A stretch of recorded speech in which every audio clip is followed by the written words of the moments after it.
Assalamualaikum warahmatullahi wabarakatuh. Bismillahirrahmanirrahim. Alhamdulillahilladzi arsala rasulahu bil huda wa dinil haq liyudhhirahu 'alad dini kulli wa kafa billahi syahida. Asyhadu an la ilaha illallah wahdahu la syarikalah wa asyhadu anna Muhammadan abduhu wa rasuluhu la nabiyya ba'dah. Rabbi shrah li sadri wa yassir li amri wahlul 'uqdatam min lisani yafqahu qawli. Ayyuhal hadirun ittaqullah taqul haqqa tuqatih wa la tamutunna illa wa antum muslimun. Hadirin sidang jamaah salat Isya, salat tarawih yang dimuliakan Allah. Pertama, mari kita panjatkan rasa syukur kita kehadirat Allah Subhanahu wa taala. Kita masih diberikan oleh Allah kesehatan, kekuatan, kesempatan, nikmat iman sampai pada 10 hari terakhir di bulan Ramadan. Insya Allah kita tapaki, mudah-mudahan ibadah yang kita lakukan ini dicatat oleh Allah sebagai amalan yang salih salihah. Mudah-mudahan diterima apa yang kita laksanakan, dan mudah-mudahan dijadikanlah kita sebagai orang-orang yang dipilih oleh Allah menjadi orang-orang yang bertakwa. Amin Allahumma amin. Hadirin wal hadirat rahimakumullah. Pembahasan kalau di 10 hari terakhir itu biasanya lebih sering pada kapan ya Lailatul Qadarnya kayak apa begitu. Matan biasanya. Kapan turunnya Lailatul Qadar dan seperti apa ciri-cirinya, itu yang paling sering dalam fikih klasik yang senantiasa banyak ditanyakan oleh para jamaah, oleh para mereka-mereka yang melaksanakan ibadah puasa. Padahal prinsipnya ketika setiap malam di bulan Ramadan itu kita maksimalkan dengan ibadah-ibadah kita, dengan baca Quran kita, dengan sholat kita, dengan infak kita, fa insyaallah pastilah salah satu di antara sekian malam dalam bulan Ramadan itu kita pasti mendapatkan Lailatul Qadar. Langat tentang prinsipnya ya. Jadi kalau setiap malam di bulan Ramadan itu kemudian kita maksimalkan dengan ibadah kita, dengan tadarus kita, dengan infak sedekah kita, fa insyaallah kita akan tetap mendapatkan Lailatul Qadar. Walau demikian hadirin, dalam kitab I'anatul Talibin juz 2 halaman 257 yang dikarang oleh Imam Al-Ghazali, beliau memberikan rambu-rambu saja. Kita percaya boleh, tidak percaya juga tidak apa-apa. Wong ini hasil ijtihad seseorang, yakni Al-Imam Al-Ghazali. Dalam kitab I'anatul Talibin itu disebutkan begini: Ramadan jika jatuh pada hari Ahad, maka rumus untuk Lailatul Qadarnya, jika Ramadan itu jatuh pada hari Ahad atau hari Rabu, maka Lailatul Qadar jatuh pada malam yang ke-29. Ini kata Imam Al-Ghazali dalam kitab I'anatul Talibin. Jika awal jatuhnya Ramadan itu pada hari Senin, maka Lailatul Qadar jatuh pada malam yang ke-21. Jika awal jatuhnya Ramadan itu pada hari Selasa atau Jumat, maka Lailatul Qadar jatuh pada malam yang ke-27. Jika awal Ramadan jatuh pada hari Kamis, maka Lailatul Qadar jatuh pada malam yang ke-25. Dan terakhir, jika awal Ramadan itu jatuh pada hari Sabtu, maka Lailatul Qadar jatuh pada malam yang ke-23. Yang menjadi perdebatan, bulan Ramadan tahun 1445 Hijriah ini kan ada dua macam. Ada yang memulainya hari Ahad, ada yang memulainya hari Senin. Maka kitab ini pun juga menjadi perdebatan, gitu ya, menjadi perdebatan. Berarti kapan dong mulai nanti Lailatul Qadar? Pun prinsipnya setiap malam di bulan Ramadan kita maksimalkan dengan ibadah kita, fa insyaallah kita mendapatkan malam Lailatul Qadar. Jadi tidak perlu khawatir, gitu. Tidak perlu khawatir, asal kita betul-betul memaksimalkan malam-malam di bulan Ramadan. Nah, saya ingin membahas hadirin justru pada aspek yang lainnya. Di akhir-akhir Ramadan ini yang paling sering terjadi semangat ibadah kita ini mulai turun, ngoten nggih? Betul ya? Apa tandanya soft mulai maju? Betul? Yang mulai rame jalan raya, yang mulai rame mall, ngoten nggih? Yang mulai rame toko-toko baju dan lain sebagainya. Indah Bordil itu Pak, masya Allah itu. Mulai pagi sampai malam begini ini tidak pernah sepi Indah Bordil Sidoarjo itu. Padahal hadirin, ayo kita hitung, ngapunten. Saya mencoba untuk menghitung perputaran uang, ngapunten. Umat Islam selama Ramadan dari dua aspek yang pasti saja, Yang pertama hadirin, umat Islam Indonesia ini mayoritas di negeri kita, 86,7% umat Islam Indonesia dari total penduduk Indonesia 280.730.000 jiwa, sehingga 86,7%-nya itu didapat 244.392.910 jiwa. Dibulatkan saja 243 juta. Dan di antara 243 juta itu ada penduduk yang masih berusia 0 sampai 14 tahun. Anak-anak asumsinya belum balik, belum kewajiban untuk berpuasa. Ngeten nggih? Belum berkewajiban untuk puasa. Padahal kita lihat tuh anak-anak kita pintar-pintar. Usia 7 tahun, 8 tahun, 9 tahun sampai 14 tahun banyak yang sudah berpuasa. Sehingga hasil survei 25% ini sebenarnya ada kesalahan di situ, ada margin error di situ, ada kesalahan. Karena banyak anak-anak kita di usia antara 7 sampai 14 tahun yang sudah berpuasa. Namun tidak bisa kita pungkiri, banyak pula orang dewasa di atas 15 tahun yang sudah dewasa, sudah balik tapi tidak anjenengan lo tapi sing ngomong ya. Nggih, kata di jalan-jalan wakeh Pak. Sedot kayak gak duwe dosa ngoten niku. Nggih ta? Mangan sakarepe awan. Koyok-koyok paling kebal mbek dosa ngoten. Paling kebal mbek. Ada banyak gitu loh. Pun ngeten mawon dicing semawon. Jadi arek-arek sing pinter-pinter niku sing purun poso dilebokno usia dewasa. Sementara mereka-mereka yang sudah berusia dewasa wis gerang tapi gak ngerti kewajiban, ngoten nggih. Sik cara mikire arek-arek dilebokne ning arek-arek, ngoten mawon. Jadi dicing sehingga 25% itu tetap bisa kita asumsikan. Jumlah total 25% orang Indonesia yang tidak berpuasa adalah 60.848.227 jiwa. Sehingga total umat Islam Indonesia yang berpuasa ini adalah 182.544.683 jiwa. Dibulatkan saja 182 juta. Dan panjenengan tingali dalan nih, mulai saking mriki sampai wage,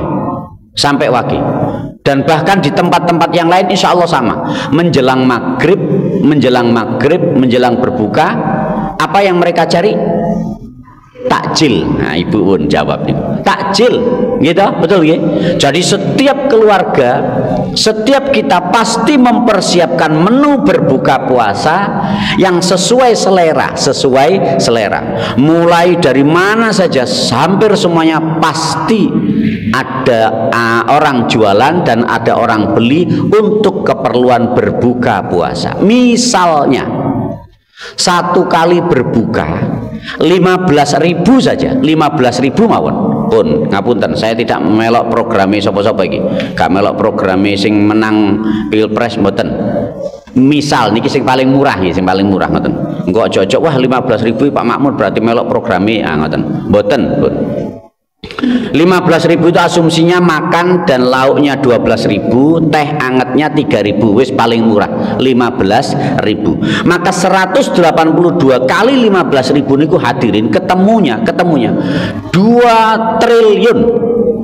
Loh ngeten nih, 730.170.245.000 perputaran uang masyarakat muslim perputaran uang umat Islam satu sore saja di bulan Ramadan ini 2,7 triliun.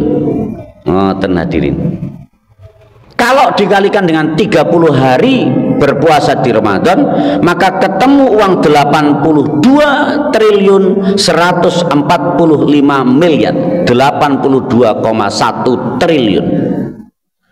Saya mikir-mikir, sesungguhnya umat Islam ini kaya banget, kaya banget umat Islam Indonesia ini. Betul-betul kekuatan ekonominya begitu luar biasa, padahal ini mengambil menu berbuka yang paling sederhana, dan saya tidak yakin 15.000 itu cukup. Yang di depan saya ini kira-kira kalau berbuka, satu kali berbuka 15.000, kira-kira cukup napa mboten? Ayo jujur-jujuran mawon. Mboten krasa napa-napa niku. Wong mriki niku lek enten es degan nggih ditumbas es degan, lek wonten es campur ya ditumbas es campur, lek enten gorengan nggih ditumbas gorengan, lak ngoten nah. Sembarang dituku, padahal mari ngono terus dimaem sitok wis warak wis mari. Ngoten to. Nah, ini loh hadirin, ternyata dalam menu yang paling sederhana pun ketemu 2,7 triliun, dan saya yakin jumlah ini lebih dari itu sebenarnya. Saya hanya mengambil yang paling ringan saja. Dan di akhir Ramadan ini, keperluan zakat fitrah kita ini, per orang, misalkan saja pakai harga beras tahun lalu, harga beras tahun saat ini pinten? Untuk satu kali zakat 50.000 nggih teng mriki 50.000 pun kula mboten ngangge sing 50.000 kakean, kula ngangge sing tahun lalu saja 35.000 kalau tahun yang lalu nggih. Dikalikan dengan jumlah penduduk Indonesia, di Indonesia itu keyakinannya layar procot wis dizakati, ngoten nggih. Padahal zakat fitrah itu ya kanggone wong sing poso dikeluarkan. Zakatul fitri tughratal lisaimin wa tu'matan lil masakin. Dikeluarkan oleh orang yang berpuasa, dimakan fakir dan miskin. 243 kalikan 35.000, 243 juta kalikan dengan 35.000, didapat angka fantastis untuk keperluan zakat fitrah tok saja 8,5 triliun. 8,5 triliun. Ini belum untuk keperluan beli baju lebaran, gitu. Saya yakin iki tumbas baju lebaran kabeh iki. Ka ono sing gak tumbas baju lebaran. Gitu. Bapake nukokno bojone, nukokne anake, ngoten nah. Dan niki baju sakniki apa oleh 50.000, 100.000, gak oleh sakniki, paling ndak 200.000 sak wong niki padahal. Belum kita hitung itu hadirin. Belum kita hitung kalau mudik dan lain sebagainya. Dan itu keuangan umat Islam yang sedemikian besar, tapi kita umat Islam menganggapnya sebagai hal yang biasa saja. Padahal itu hanya momen 1 bulan Ramadan saja. 1 bulan Ramadan saja. Saya sangat yakin jumlah keuangan kita sekitar 90,6 itu kalau ditinjau dari 2 aspek, zakat fitrah dan berbuka puasa saja, belum yang lain. Apa maknanya? Bahwa sesungguhnya kekuatan ekonomi umat Islam itu teramat sangat besar, dan kita umat mayoritas di negeri ini, tapi kita menganggapnya sebagai hal yang biasa. Sehingga benar hasil penelitian Dr. Yusuf Qaradawi dalam bukunya Ainal Halal, beliau menyebutkan umat Islam itu ada 3 kelemahannya. Mayoritas umat Islam itu, tapi 3 kelemahannya. Kelemahan yang pertama, umat Islam itu mengabaikan kekuatan spiritualitasnya. Wayahe poso gak poso santai, wayahe sholat gak sholat tenang. Kekuatan spiritualitas ini diabaikan oleh umat Islam. 1. Yang kedua, umat Islam itu mengabaikan kekuatan kepemimpinan Islam. Pokoknya dikongkon milih sapa ya melok. Umat Islam biasa gitu nggih. Dijadikan sebagai gerbong kereta, kalau wis kepilih ditinggal. Lek pilih dilalekno. Bedane pil KB kali pilek lak ngoten nah. Ngoten nggih. Ngoten. Nomor kali. Ingkang nomor 3 sing kaitan dengan tema kula. Umat Islam ini mayoritas, tapi banyak di kalangan umat Islam itu mengabaikan kekuatan ekonominya. Kita seolah menganggap biasa saja, yang penting ada uang untuk berbuka, ada makanan untuk berbuka, selesai. Padahal ketika kita hitung sedemikian besar kekuatan ekonomi umat Islam. Oleh karena itu saya menyampaikan ini dari masjid ke masjid untuk membangkitkan motivasi. Ayo kita kelola keuangan umat Islam ini dengan sebaik-baiknya. Bagaimana caranya? Hilirisasi. Maksudnya semua keperluan umat Islam disediakan oleh umat Islam. Di mana sentralnya? Masjid. Contohnya Jogokarian. Contohnya Masjid Jogokarian. Semua keperluan jamaah disediakan oleh masjid. Mau cari beras ke masjid, belinya di masjid, keuntungannya untuk masjid, dan seterusnya. Mau cari kerja, datang ke Jogokarian. Di situ ada bursa kerja. Mau cari keperluan sehari-hari, pakaian, baju dan lain sebagainya disiapkan, dan seterusnya. Gitu.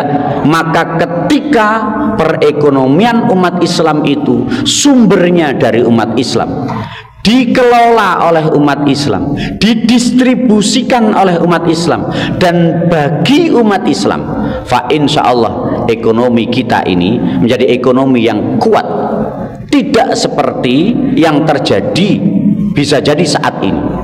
Kenapa? Karena kekuatan ekonomi kita, bangsa Indonesia dan umat Islam khususnya, masih dikuasai oleh segelintir orang-orang kaya saja di antaramu.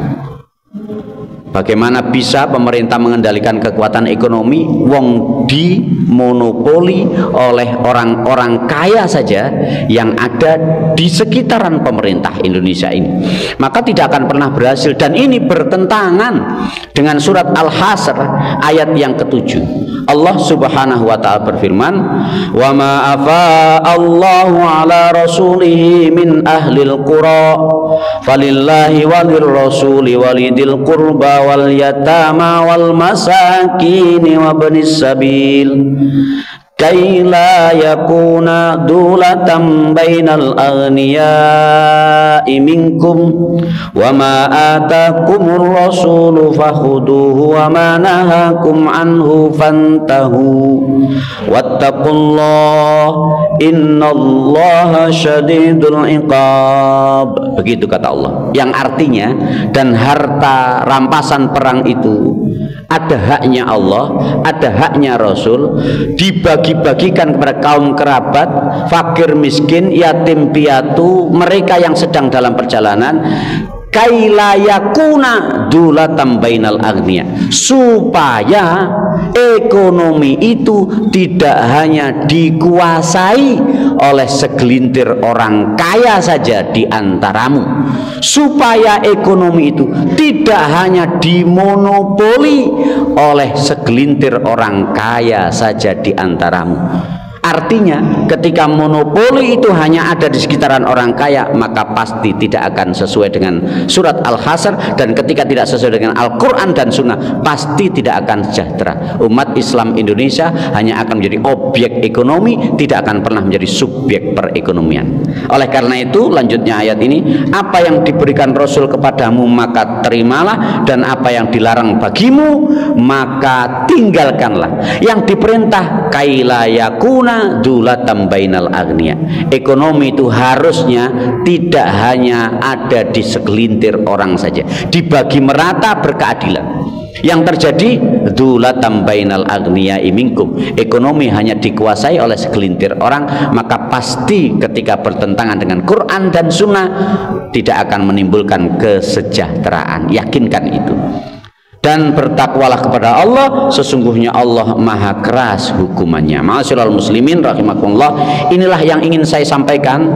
Jadi ayo kita kelola perekonomian, perputaran keuangan umat Islam ini untuk umat Islam, oleh umat Islam, bagi umat Islam, sehingga insya Allah ketika umat Islam ekonominya maju, negara kita kuat. Wong kita ini umat mayoritas di negeri Indonesia.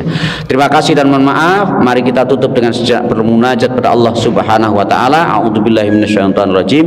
Bismillahirrahmanirrahim. Allahumma shalli ala Muhammad wa ala ali Muhammad walhamdulillahirabbil alamin. Allahumma ighfir lil muslimin wal muslimat wal mu'minin wal mu'minat al ahya'i minhum wal amwat.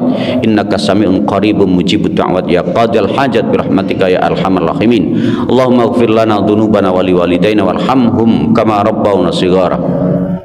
Rabbana taqabbal minna siyamana wa salatana wa ruku'ana wa sujudana wa tilawatil qur'anina wa jami'il ibadatina ya Allah anta ya rabbal alamin. Rabbana taqabbal minna innaka antas samiul alim wa tub alaina innaka antat tawwabur rahim. Rabbana hab lana min azwajina wa dhurriyyatina qurrata a'yun waj'alna lil muttaqina imam. Rabbana atina fid dunya hasanah wa fil akhirati hasanah wa qina adzabannar walhamdulillahi rabbil alamin. Kurang dan lebihnya mohon maaf. Wabillahi taufiq wal hidayah. Wassalamualaikum warahmatullahi wabarakatuh.